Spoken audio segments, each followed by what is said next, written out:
Atos capítulo 17, o famoso discurso do apóstolo Paulo em Atenas. Nós vamos ler do 16 até o 34, mas eu espero ser breve, tá, irmãos? São bastante versículos, mas eu pretendo ser breve.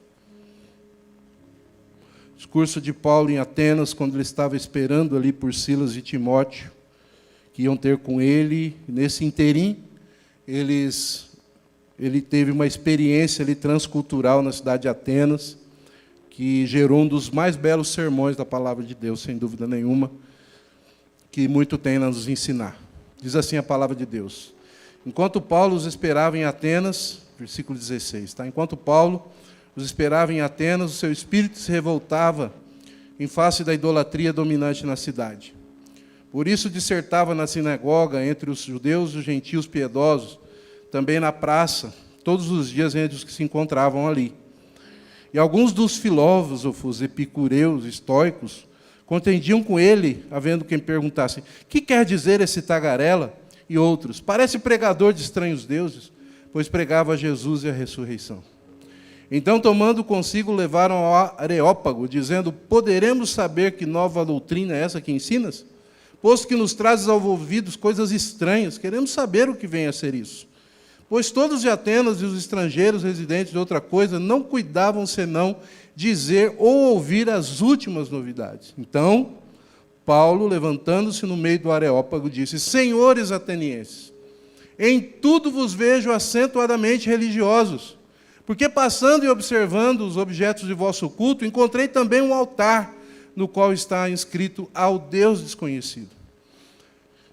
Pois esse que adorais sem conhecer é precisamente aquele que eu vos anuncio. O Deus que fez o mundo e tudo que nele existe, sendo ele Senhor do céu e da terra, não habita em santuário feito por mãos humanas, e nem é servido por mãos humanas como se de alguma coisa precisasse, pois ele mesmo é quem a todos dá vida, respiração e tudo mais.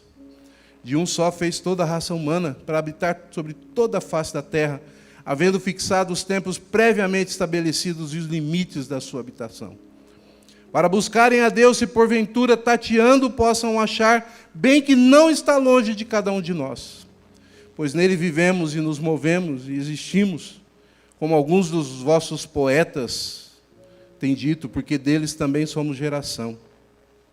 Sendo, pois, geração de Deus, não devemos pensar que a divindade é semelhante a ouro, prata ou pedra trabalhados pela arte e imaginação do homem. Ora, não levou Deus em conta os tempos da ignorância. Agora, porém, notifica aos homens que todos, em toda parte, se arrependam, porquanto estabeleceu um dia em que há de julgar o mundo com justiça, por meio de um varão que destinou e acreditou diante de todos, ressuscitando dentre os mortos.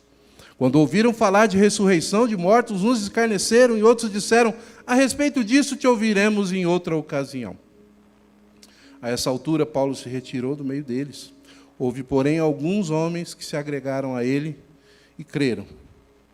Entre eles estava Dionísio, o Areopagita, uma mulher chamada Dâmaris, e com eles outros mais. Pai, em nome de Jesus, fala ao nosso coração, como Tu tens falado através desse texto na história, Senhor, e especialmente nessa noite, Pai amado, que as palavras dos meus lábios, o meditar no meu coração sejam agradáveis a Ti, Senhor, primeiramente, e que os meus irmãos também, Senhor, estejam aprendendo mais de Ti, Senhor, através da Tua palavra que é viva e que é eficaz. Em nome de Jesus oramos. Amém. Queridos, se conhecido o texto da palavra de Deus, mostra Paulo em Atenas, esperando Timóteo e Silas.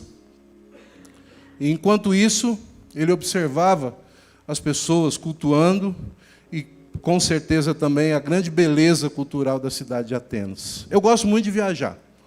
Eu gosto muito de observar os lugares onde a gente tem oportunidade de ir. Meu pastor Luciano também gosta, eu sei disso. E viajar, sem dúvida nenhuma, é uma das nos lazeres mais gostosos que a gente tem, das formas de lazer.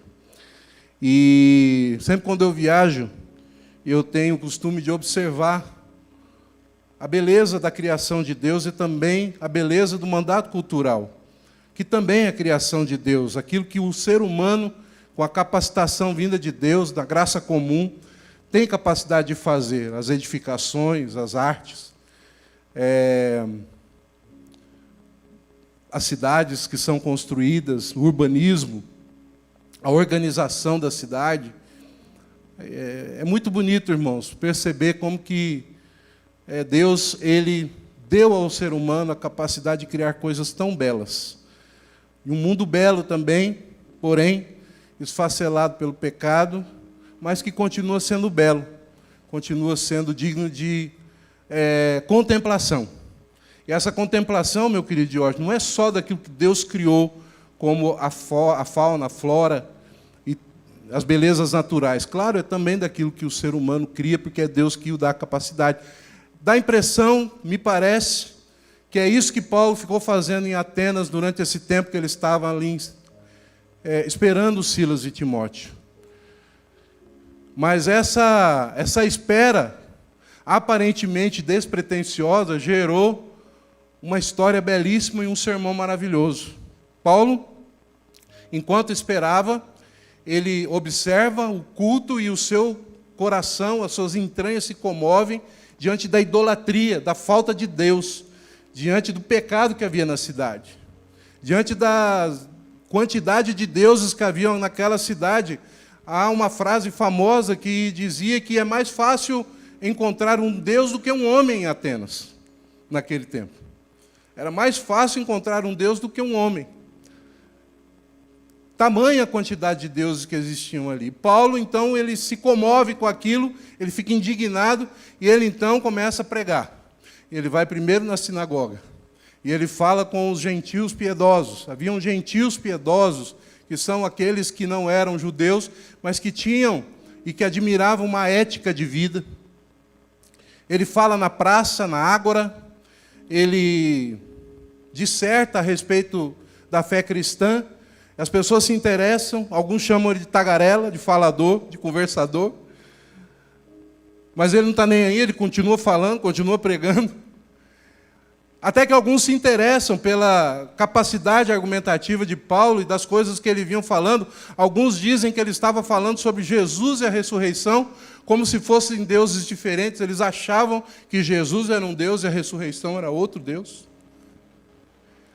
E eles então começam a ouvir aquele homem, e alguns se interessam, dizem para ele que ele está pregando a respeito de estranhos deuses, mas outros também estão interessados porque queriam saber das novidades, que Atenas, que era o lugar das novidades. Atenas era a capital cultural da época, onde as coisas aconteciam. Não era a principal cidade grega, a principal era Corinto, mas Atenas era a principal cidade nesse sentido cultural, educacional. Eu gostaria de conhecer um dia lá, pessoalmente. Mas toda essa beleza cultural de Atenas, apesar de ser admirada pelo apóstolo Paulo, mas Paulo ele sempre tem um olhar que vai além. E ele, então, pregando, eles se interessam por aquilo que ele está falando e levam ele até o Areópago, que era ali o lugar dos grandes debates da cidade, uma espécie de câmara municipal. Eles se interessaram por aquilo que Paulo estava falando e eles levam Paulo ali no Areópago. E Paulo, então, se levanta diante deles, eles indagam Paulo a respeito daquilo que ele está falando. Paulo se levanta, então, e faz ali uma transição cultural do Evangelho com aquilo que eles criam. Mostra ali o Deus, ele fala do altar do Deus desconhecido. Eles tinham tantos deuses, a quantidade de deuses era tão grande, que eles fizeram um altar com medo de que os deuses vingativos da época fizessem alguma coisa contra eles, porque eles não haviam levantado um altar para aquele Deus. todo Deus tinha que ter um altar. E não conhecendo todos os deuses, ele falou, peraí, vamos fazer um altar para algum Deus que a gente esqueceu de adorar aqui. E fizeram um altar ao Deus desconhecido. Paulo pega esse gancho e fala, pois é esse Deus que eu quero apresentar para vocês. Esse que vocês dizem que não conhecem. Eu quero apresentar para você. Então, ele apresenta quem? Jesus. Jesus. E então alguns zombam dele no final. Alguns dizem, passa amanhã, Paulo, talvez a gente ouça você. Mas outros creem. Inclusive o zelador do Areópago, chamado Dionísio, com certeza em homenagem ao deus Dionísio, um dos milhares de deuses que existiam. Afrodite, Dionísio, Eros, Zeus, muitos que vocês já ouviram falar, mais uma grande quantidade. E o tal Dionísio, zelador do Areópago, junto com Dâmaris, creem na palavra de Deus e alguns com ele. Meus queridos, eu quero falar com você nessa noite dois aspectos da pregação de Paulo, da história de Paulo em Atenas. Primeiro eu quero falar sobre o pregador. Depois eu quero falar um pouquinho sobre o conteúdo da pregação, brevemente. Em primeiro lugar, a respeito do pregador. Queridos, Paulo não perde a oportunidade. Não há nada de errado em nós desfrutarmos das belezas que Deus criou e também das belezas culturais que estão à disposição para o nosso aprendizado, a graça comum. Não há problema nenhum. Nós precisamos entender que a nossa missão é muito maior do que isso. Vai muito além. Paulo não perde tempo. Não perde tempo. E ele começa a pregar. Importante nós entendermos, querido, que a nossa existência tem a ver com a glória de Deus e com a proclamação da pessoa do nosso Senhor Jesus Cristo. Deus nos chamou e nos salvou para uma missão. Deus nos chamou para uma proclamação. Deus nos chamou para testemunhar a respeito de Jesus Cristo. Ou nós entendemos que nós somos missionários, ou então nós somos alvo da missão. Ou nós somos proclamadores, ou então nós necessitamos que alguém proclame o Evangelho para nós. Spurgeon tem uma palavra assim, muito dura a respeito disso. Ele diz assim, ou o cristão é um missionário, ou ele é um impostor. Ou ele está enganando. Spurgeon disse isso, duro. Ou somos missionários, somos proclamadores, pregadores do Evangelho, ou somos impostores. De forma, querido, que é necessário que nós entendamos a nossa missão de proclamar o Evangelho e não percamos as oportunidades, como Paulo fez, independente de onde nós estejamos. Estávamos agora nas últimas férias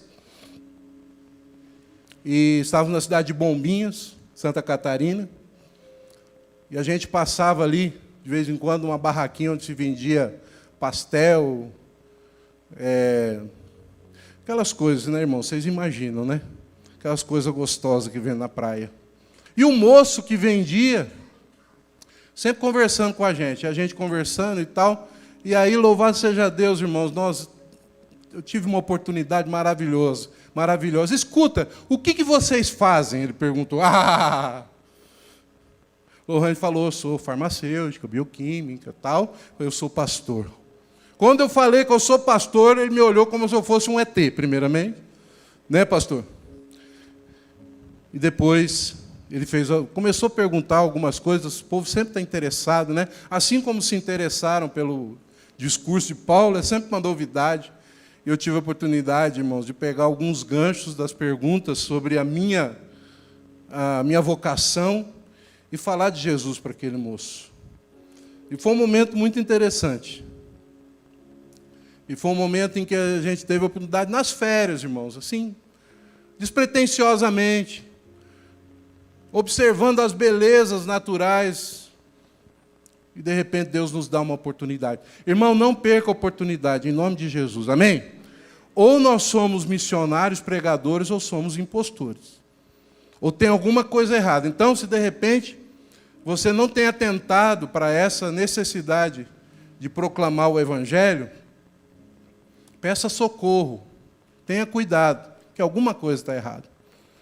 Uma pessoa que crê em Jesus Cristo, que é salvo, que é lavado, remido pelo sangue de Jesus, é uma pessoa que deseja testemunhar a respeito de Cristo, amém?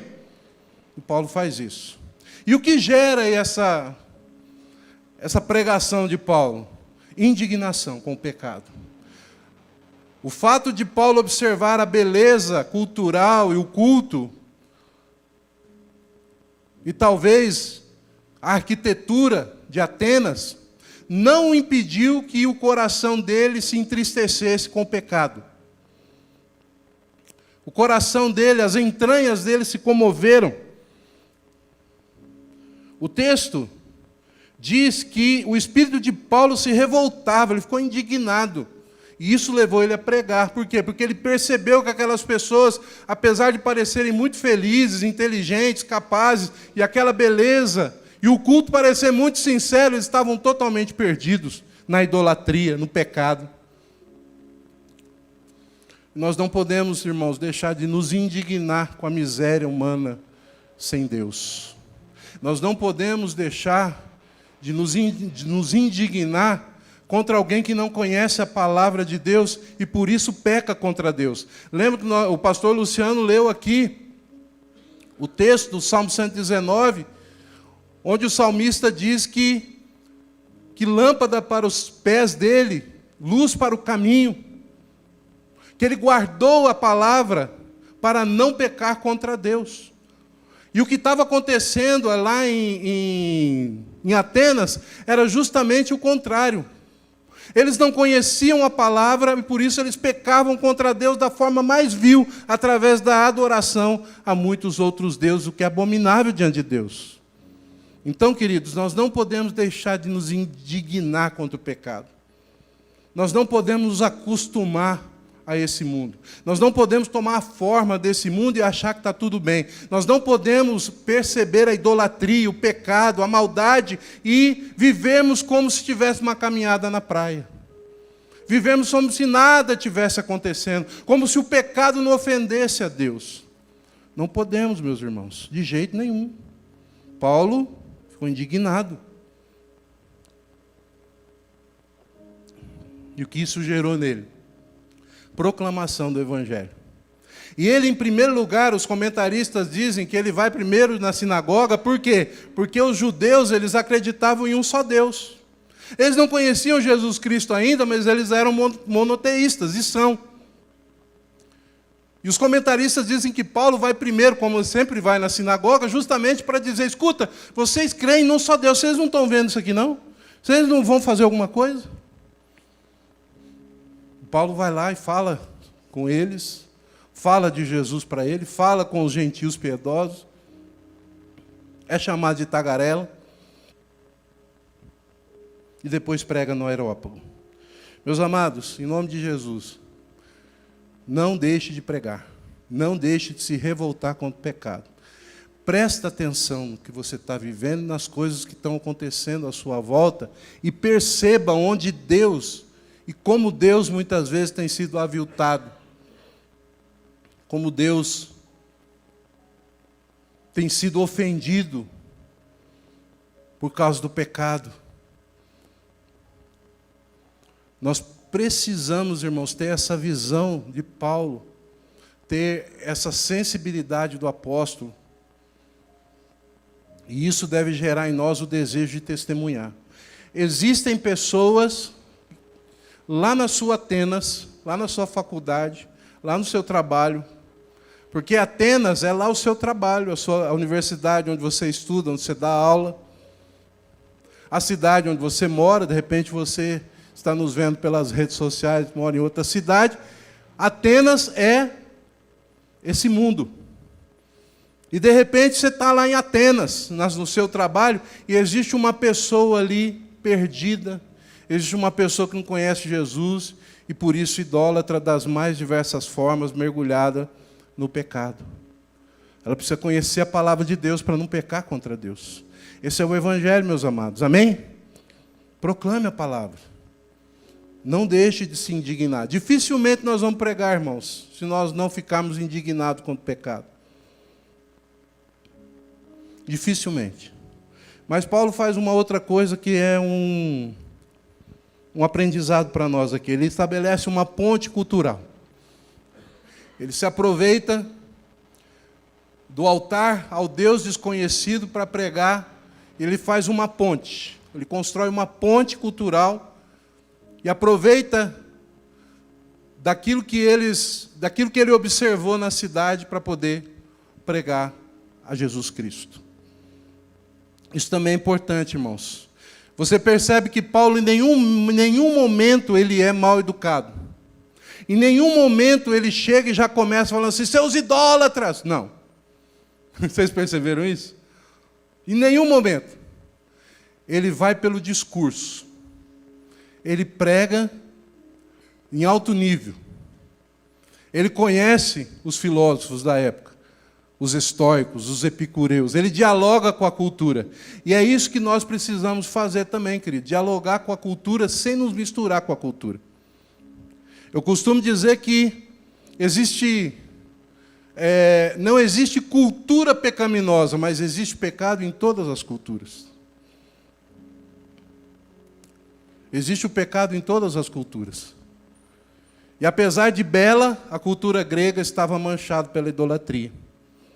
E então ele faz uma ponte, de maneira educada, observando a maneira deles cultuarem. Ele diz, versículo 23, porque passando e observando os objetos de vosso culto, encontrei também um altar no qual está inscrito, ao Deus desconhecido. Pois esse que adorais sem conhecer, é precisamente aquele que eu vos anuncio. Paulo constrói uma ponte. Eu me lembro do reverendo Ronaldo Lidório, pregador da palavra de Deus, missionário aos Concombas, na África. Ronaldo Lidório ele é conhecido como aquele que diz que existe um Deus. Ronaldo Lidório tem um trabalho maravilhoso entre os Concombas. E ele também se aproveitou das tradições e do conhecimento a respeito daquela cultura, convivendo ali, traduzindo a Bíblia, estando entre eles, para um dia apresentar a eles um Deus que eles não conheciam. Religiões animistas, de vários deuses, mas através de uma cura milagrosa que Deus fez ali, ele também se aproveita e então começa a pregar o Deus único e verdadeiro. E ele constrói essa ponte. Mas perceba, querido, o fato de construir uma ponte cultural não impede Paulo de pregar o Evangelho. Não impede Paulo de pregar aquilo que tem que ser pregado. Não impede Paulo de falar a respeito de Jesus e a ressurreição. Em nenhum momento Paulo ele tenta maquiar a verdade do Evangelho. Ele apenas constrói pontes. Como uma certa vez eu ouvi um pastor pregar, a ponte ela vai de um lado para o outro. Ninguém fica parado na ponte. Você não pode parar na ponte. Você não pode se acostumar à tradição. Você não pode trazer, se misturar ao pecado e à tradição. Você tem que atravessar do outro lado. Ou seja, você precisa ir até o outro lado da ponte com o Evangelho, proclamando e com o objetivo de apresentar Jesus Cristo. Senão, de nada adianta. E Paulo, então, ele proclama o Evangelho. Paulo, então, ele fala de Jesus de uma maneira educada, de uma maneira amorosa, de uma maneira transcultural, pegando um gancho da tradição e da cultura e do culto e da religião. Inclusive, ele diz, olha, vocês são muito religiosos.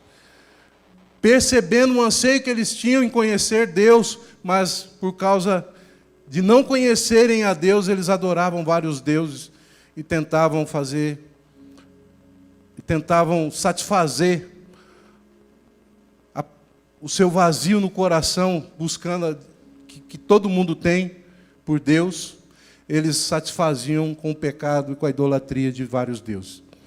Paulo, então, ele vem e apresenta o Evangelho, fala de um único Deus. Até aqui eu falei sobre a importância do pregador. No exemplo de Paulo, queridos, aprendemos que devemos nos indignar contra o pecado. Essa indignação deve gerar em nós testemunho e pregação.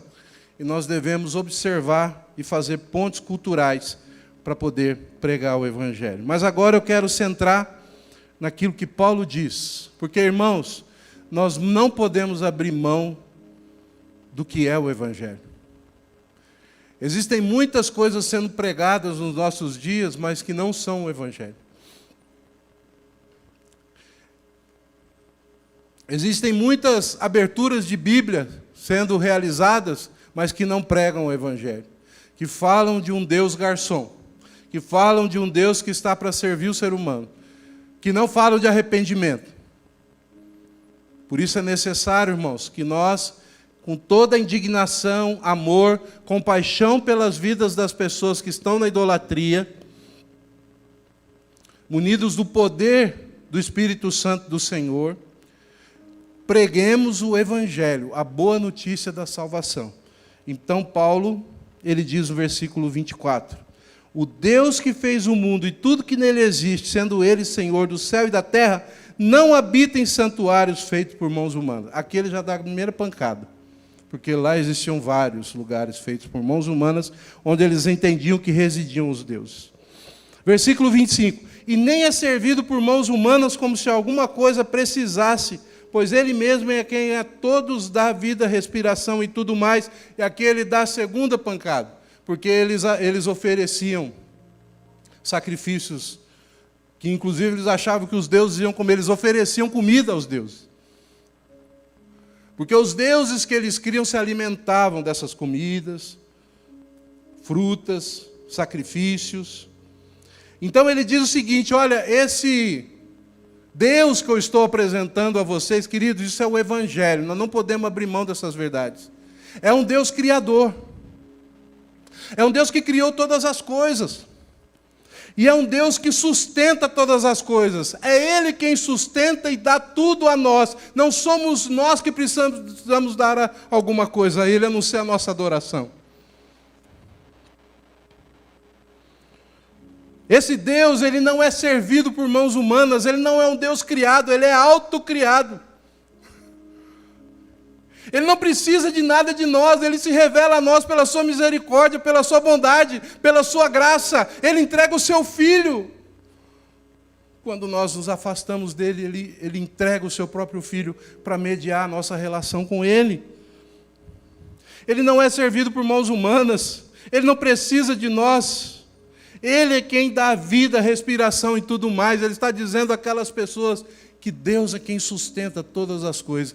Foi Ele quem criou todas as coisas. Versículo 26 é, a respeito do Deus Criador, a fala mais impactante. De um só fez toda a raça humana para habitar sobre toda a face da terra, havendo fixado os tempos previamente estabelecidos os limites da sua habitação. De um só, de Adão, Ele fez todos os habitantes da terra. Paulo aqui não tem problema nenhum em falar para aqueles homens inteligentes, capazes, que eram panteístas, que acreditavam em várias coisas, em forças da natureza, como muitos de hoje acreditam também. Ele falou, olha, esse Deus é Deus criador. E não tem negócio de evolução aqui, não. Todo mundo foi criado a partir de Adão. E todo mundo está morto em Adão. Esse é o Evangelho, irmãos. Não tem como a gente ficar tentando unir Evangelho com evolucionismo teísta. Amém? Não tem como. Não adianta a gente ficar pregando, tentando unir determinados aspectos da ciência moderna, como se aquilo fosse verdade. Não, meus amados irmãos, não.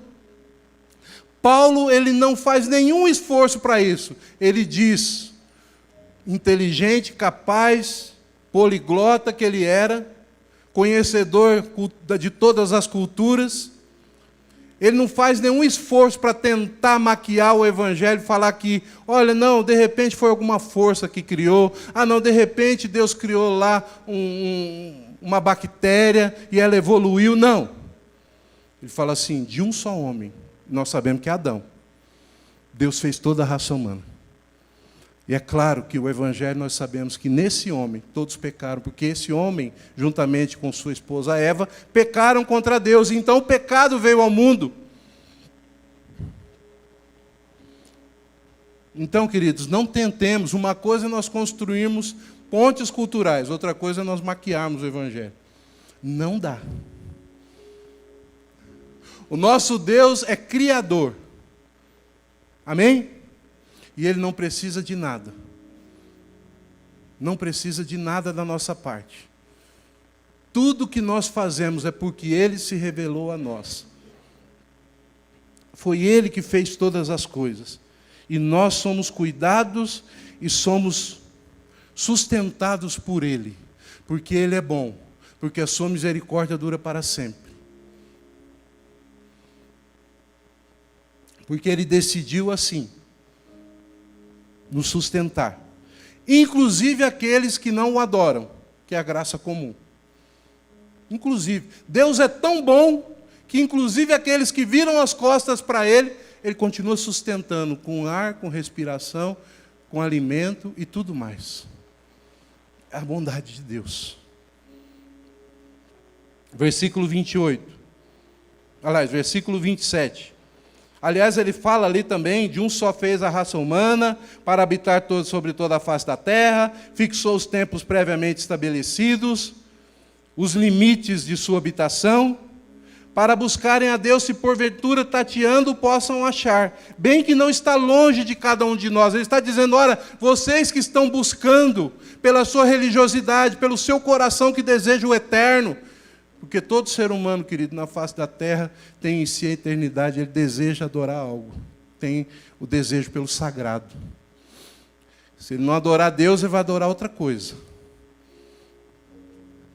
Se ele não adorar Deus, ele vai adorar outra coisa. E enquanto ele não conhece o Deus único e verdadeiro através de Jesus Cristo, ele está tateando, ele está buscando, como um cego.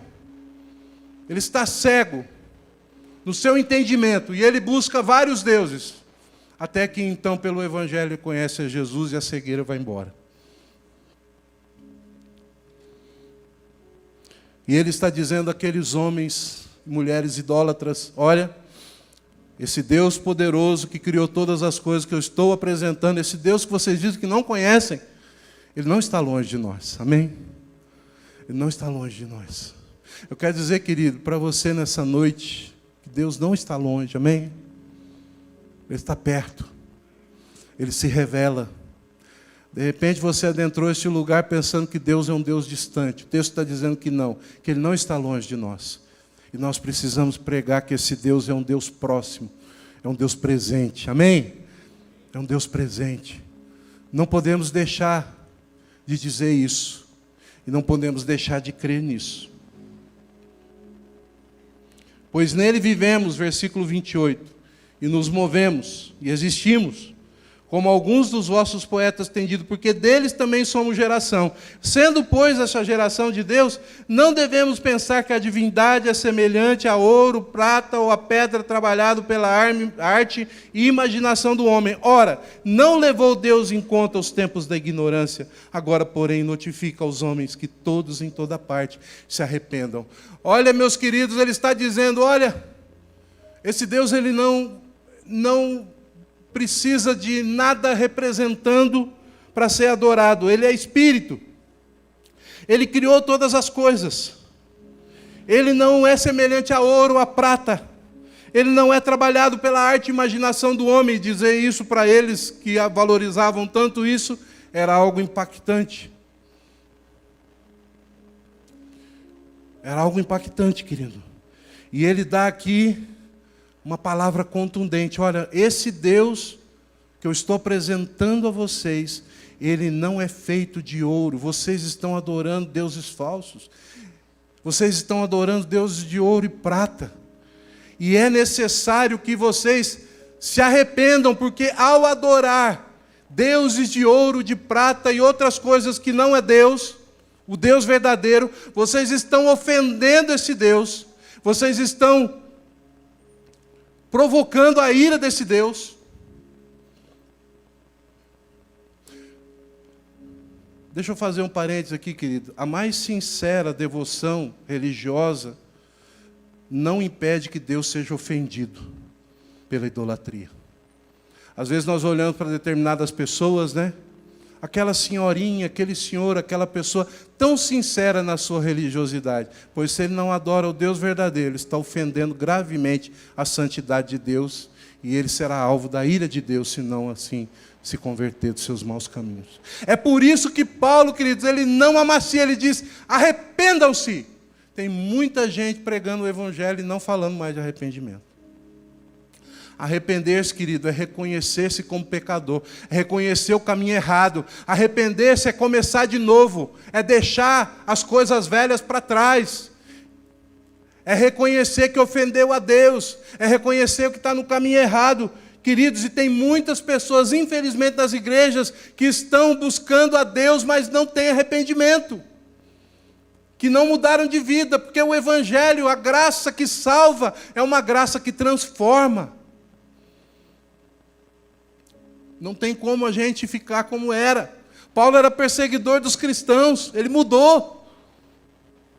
Jesus, ao falar com aquela mulher adúltera, disse, olha, vai, não peques mais. Queridos, tem que ter arrependimento. Existe um evangelho sendo pregado, coach, um evangelho sendo pregado aí, queridos, que não é verdadeiro. Infelizmente. Um evangelho sem arrependimento, onde as pessoas não precisam mudar de vida. Continuam fazendo aquilo que faziam antes. Estão nas igrejas, caminhando para o inferno.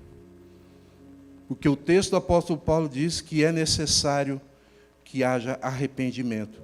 Porque Deus não levou o tempo, não levou em conta os tempos da ignorância, mas agora chama todos ao arrependimento. Eu quero perguntar uma coisa para você, meu amado. Aliás, eu quero fazer 2 perguntas. Já estou terminando, tá? 2 perguntas. Você se arrependeu dos seus pecados? Ao crer no Evangelho de Jesus, você se arrependeu dos seus maus caminhos? Você se reconheceu como pecador? Você mudou de vida? Você está num processo de santificação? Pois é isso que o Evangelho gera em nós. Deus não levou em conta os tempos da ignorância. Por isso, notifica a todos, em toda parte, que se arrependam. Outra pergunta que eu quero fazer para você. Quando você prega o Evangelho, você fala de arrependimento? Você apresenta o Deus Criador? Você fala que em Adão todos caímos? Você diz que estamos perdidos, sem Deus, sem Jesus? Você fala que é necessário mudança de vida e arrependimento e crer no Evangelho? Quando Pedro, no seu belíssimo sermão, que trouxe 3.000 vidas aos pés de Jesus, ele termina o seu sermão, as pessoas perguntam, olha, e agora o que nós fazemos, Pedro? Ele diz, arrependam-se. Arrependei-vos. E cada um de vós seja batizado em nome de Jesus. Nós não podemos, queridos, negar o arrependimento. Versículo 31. Porquanto estabeleceu um dia que há de julgar o mundo com justiça, por meio de um varão, de um homem, que destinou e acreditou diante de todos, ressuscitando dentre os mortos. Aqui ele fala de Jesus.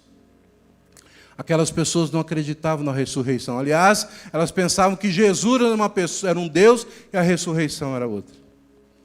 Pois Paulo diz que Deus preparou um homem, um varão. Primeiro ele dá a notícia mais impactante da Bíblia, que para mim, queridos, é a principal mensagem da Bíblia, pastor. Um dia haverá um julgamento. Um dia Deus há de julgar. Todos compareceremos diante de Deus um dia. Essa é a principal mensagem da Bíblia. Tem muita gente que não está nem aí para isso. Mas nós precisamos falar disso. Que haverá um julgamento. Que nós vamos comparecer diante de Deus. E nesse dia somente aqueles que creem em Jesus Cristo serão salvos. Somente aqueles que tiverem suas vestes manchadas pelo sangue do Cordeiro serão alvos da palavra de Jesus que diz, vinde benditos de meu Pai, entra no gozo do teu Senhor. Mas aqueles que não creram em Jesus Cristo ou morreram sem crer, serão apartados. E ele dirá: apartai-vos, malditos. E aquilo que nós chamamos de inferno será a morada, sem Deus, será a morada eterna daqueles que não creram, que não se arrependeram. Queridos, essa é uma mensagem muito impactante. Paulo fala aqueles homens inteligentes, estudados, capazes, poderosos, que Deus estabeleceu um dia em que todos seremos julgados por meio de alguém que ressuscitou. Eles não acreditavam na ressurreição. Ele falou: mas nós seremos julgados por alguém que morreu e ressuscitou. Que coisa maravilhosa. E esse alguém nós sabemos que é Jesus. Esse é o evangelho que nós devemos pregar. Não podemos negociar o evangelho. Terminando. Diante da pregação do evangelho, quem é você? Quem é você nessa noite, meu amado? Quem é você na sua casa? Você crê no evangelho? Você se arrependeu? O versículo 32 diz: quando ouviram falar da ressurreição, uns zombaram. Você é um daqueles que zomba da igreja, do evangelho? Você que prega o evangelho, pode ter certeza, querido, que alguns vão zombar de você. Zombaram de Paulo, imagina da gente, né, pastor? Vão zombar. Muitos irão zombar. Muitos irão virar as costas. Mas eu quero dizer, querido, que a pregação do evangelho já glorifica a Deus. O resultado é com Deus. Amém? O resultado é com o Senhor. No momento que nós pregamos o evangelho e falamos de Jesus, nós já estamos glorificando a Deus. Mesmo que alguns zombem e virem as costas. Porque o mesmo evangelho que salva também servirá para condenação. E nós devemos pregar, esperando, inclusive, que isso pode acontecer. Deus será glorificado de qualquer jeito, meus amados. Seja na salvação de alguns ou na condenação de outros. Porque Ele é justo. O Deus misericordioso e amoroso também é justo para punir aqueles que viraram as costas para o evangelho e que fizeram pouco caso do filho dele pregado numa cruz. Isso é a justiça de Deus que será exaltada, inclusive naqueles que não creem. Mas o versículo 33, aliás, também tiveram alguns que ficaram em cima do muro. Disseram: a respeito disso ouviremos noutra ocasião. Isso pode acontecer também. Tem muita gente em cima do muro. Tem muita gente que não crê no evangelho. Tem muita gente enganada, conhecendo um Deus falso, porque foi apresentado um Deus que não é o Deus da Bíblia, e estão esperando. Eu pergunto para você nessa noite, querido, será que você é daqueles que está deixando para amanhã? Pois como diz aquele hino tão bonito que a gente gosta, amanhã pode ser muito tarde. Amanhã pode ser muito tarde. Hoje nós temos a escolha. Creia hoje, não deixa para amanhã, porque você não sabe se vai estar vivo amanhã. E se morrer sem Jesus, você vai passar a eternidade sem Deus.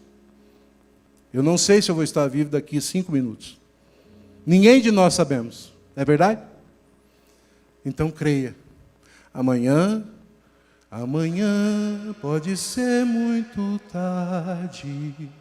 Hoje Cristo te quer libertar.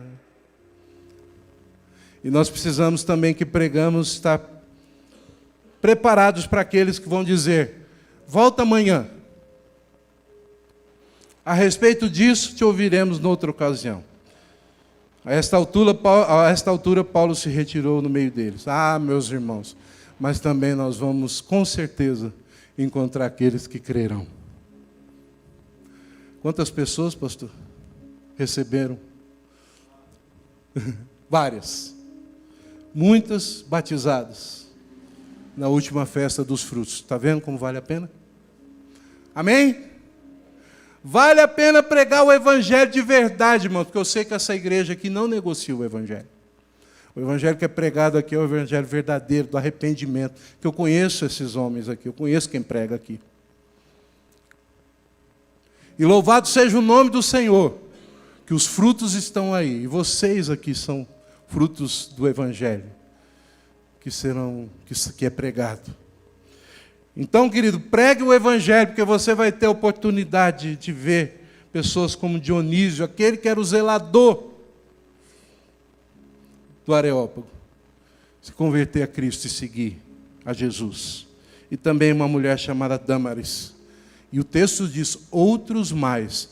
Aquela espera despretensiosa do apóstolo valeu a pena, com certeza. E também, querido, abra a sua boca, vale a pena. Pregue o Evangelho. Seja um proclamador do Evangelho. Muitos conhecerão a Deus através da sua vida, amém? É isso que eu espero. E que Deus te abençoe muito. Em nome de Jesus. Seja um pregador do Evangelho. Creia no Evangelho. Você que está nos vendo e você ainda não entregou sua vida a Cristo, você ainda está nos seus pecados, arrependa-se e creia no Evangelho. Seja salvo para a glória de Deus. Eu quero orar com você nesse momento. Muito obrigado, Senhor. Sendo um Deus tão grande, Criador de todas as coisas, o Senhor olhou para nós com misericórdia, nos escolheu e entregou o seu Filho para morrer por nós. Obrigado, Pai, porque no Teu Filho nossos pecados foram perdoados. Sobre Ele, Senhor, foram os nossos pecados e a justiça perfeita dEle veio sobre nós. Esse Evangelho maravilhoso, esse Teu Filho, Senhor, que o Senhor acreditou diante de todos e ressuscitou dentre os mortos. Glorificado seja o Teu nome. Obrigado porque o Senhor não levou em conta a nossa ignorância. Obrigado, Pai, porque o Evangelho chegou até nós nos arrependemos e cremos. E pela Tua graça e misericórdia, hoje nós temos vida eterna.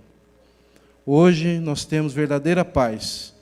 E nós fomos reconciliados com o Senhor. Mas ainda há muitas pessoas, Senhor, perdidas na Tua idolatria, nos seus pecados terríveis, que ofendem ao Senhor. Usa a Tua igreja, usa essa igreja. Usa a igreja presbiteriana central de Sarandi, Senhor. Usa as igrejas dessa cidade para pregar o verdadeiro Evangelho, para que pessoas como Dionísio possam conhecer Jesus. E tem misericórdia de nós, Senhor, se o Senhor achar que o Senhor pode usar nossas vidas para isso, ó Pai. Nós queremos, nós desejamos, nós estamos indignados com o pecado dessa cidade, de Sarandi, da cidade, Senhor, do nosso país. Nós estamos indignados, Senhor, porque muitas pessoas estão no engano, muitas pessoas estão perdidas na idolatria. Nossas crianças, Senhor Deus, têm sido aviltadas. Oh Deus, existe já perseguição àqueles que pregam o Evangelho. Oh Pai, em nome de Jesus, salva o nosso país, salva a nossa nação, a nossa cidade. Em nome de Jesus, Senhor, e usa as nossas vidas para isso. Nós queremos dizer que nós estamos aqui, Senhor. Nós queremos dizer ao Senhor que nós queremos ser como Paulo. Nós estamos indignados com o pecado. E nós queremos, Senhor Deus, ser capacitados pelo Teu Espírito para pregar. Ajuda-nos a abrir a nossa boca, Senhor. E acorda aqueles que estão dormindo nesse sentido. Para proclamarmos a Tua palavra. Nós clamamos ao Senhor, Pai. E se há alguém, Senhor Deus, que ainda não Te conhece, que está nos ouvindo nesse momento, que haja salvação nessa noite. Que haja festa no céu pelo pecador que se arrepende. Nós clamamos ao Senhor. E abençoa essa igreja, abençoa o conselho dessa igreja. Abençoa, Senhor Deus, essa amada IPVO, que é um refúgio no meio dessa cidade, Senhor. Uma casa para todos.